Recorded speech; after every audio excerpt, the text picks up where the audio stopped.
রাস্তার পাশে অনেক ভিক্ষুক কোরআন তেলাওয়াত করে আর মানুষ তাকে ভিক্ষা দেয়, এটা কি সঠিক? রাস্তার কাজের জন্য পাথর এনে রেখেছি, আমি আমার বাচ্চার খেলার জন্য সেখান থেকে 2 থেকে 3টা পাথর নিয়েছি, এতে কি আমার গুনাহ হবে? লোক আমাদের বাজারে প্রতিদিন একটি হাতি নিয়ে টাকা উঠায়, টাকা না দিলে হাতি দিয়ে ক্ষতি করে, হাতিকে আমরা টাকা দেব কেন? আর এভাবে মানুষের কাছ থেকে টাকা তোলা জায়েজ কিনা? রাস্তার কাজের জন্য পাথর এনে রেখেছি, আমি আমার বাচ্চার খেলার জন্য সেখান থেকে 2 থেকে 3টা পাথর নিয়েছি, এতে কি আমার গুনাহ হবে? তাছাড়া 1-2টা নয়, বরং এর চেয়ে বেশি পাথর সাধারণত অপচয় হয়, এদিক সেদিক পড়ে থাকে সাধারণত। প্রিয় দর্শক, রাস্তার যে পাথর, সে পাথরগুলোর মালিকানা যেহেতু আপনার না, সেগুলো আপনি আসলে নিতে পারেন না। আপনার বাচ্চার জন্য 1টি বা 2টি ছোট পাথর নিলেন, এতে হয়তো অনেক বড় কোনো ক্ষতি হবে না, সেটাও আসলে জায়েজ হবে না। কারণ ঈমানদার তার কাছে অন্যের সম্পদ, সেটা সুই পরিমাণও যদি হয়, সেটাও তিনি আসলে কোনোভাবে গ্রহণ করতে পারেন না বা কোনোভাবে সেটি দখল করতে পারেন না, নিতে পারেন না। রাস্তার সম্পদ রাস্তার, আপনার বাচ্চার খেলার জন্য আপনি এটা আনা জায়েজ হবে না। যদিও সেটা পরিমাণে অনেক অল্প হয়, পরিমাণে অল্প হওয়ার কারণে গুনাহ অল্প হবে, কিন্তু মনে রাখবেন গুনাহটা কিন্তু ছোট গুনাহ নয়, বড় গুনাহ, বিধায় এটা করা উচিত হবে না। এটা যদি কোনো কনস্ট্রাকশন কোম্পানি করে থাকে, তাহলে কোম্পানির দায়িত্বশীল পর্যায়ে কেউ বলল, তা কারো কাছ থেকে বলে নিলেন, সেটা ভিন্ন বিষয়। এখন আপনি যেটা বললেন যে অনেক পাথর তো অপচয় হয়, তো অপচয় হয় সেটা তো ভিন্ন বিষয়। অনেক ক্ষেত্রে দেখা যায় পড়ে যায়, সেটা তার ইচ্ছার বাইরে, কিন্তু আপনি ইচ্ছা কিন্তু নিয়ে আসছেন, দুটা কিন্তু দুই জিনিস।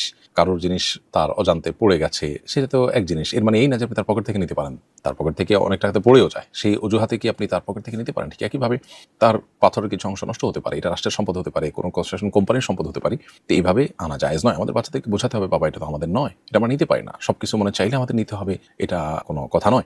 বিধায় বাচ্চাদেরকে সহনশীলতা শেখানো এবং প্রয়োজনে বিকল্প কোনো পথ থেকে সেটি ব্যবস্থা করা আমাদের কর্তব্য।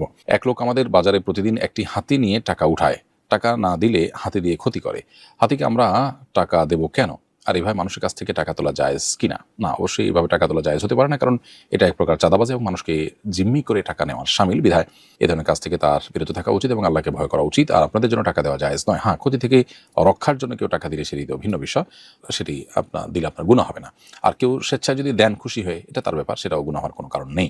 রাস্তার পাশে অনেক ভিক্ষুক কোরআন তেলাওয়াত করে আর মানুষ তাকে ভিক্ষা দেয়, এটা কি সঠিক? উত্তর হলো যে কোরআন কারীমের তেলাওয়াত ইবাদত, আর ইবাদত আল্লাহর সন্তুষ্টির উদ্দেশ্যেই করতে হবে।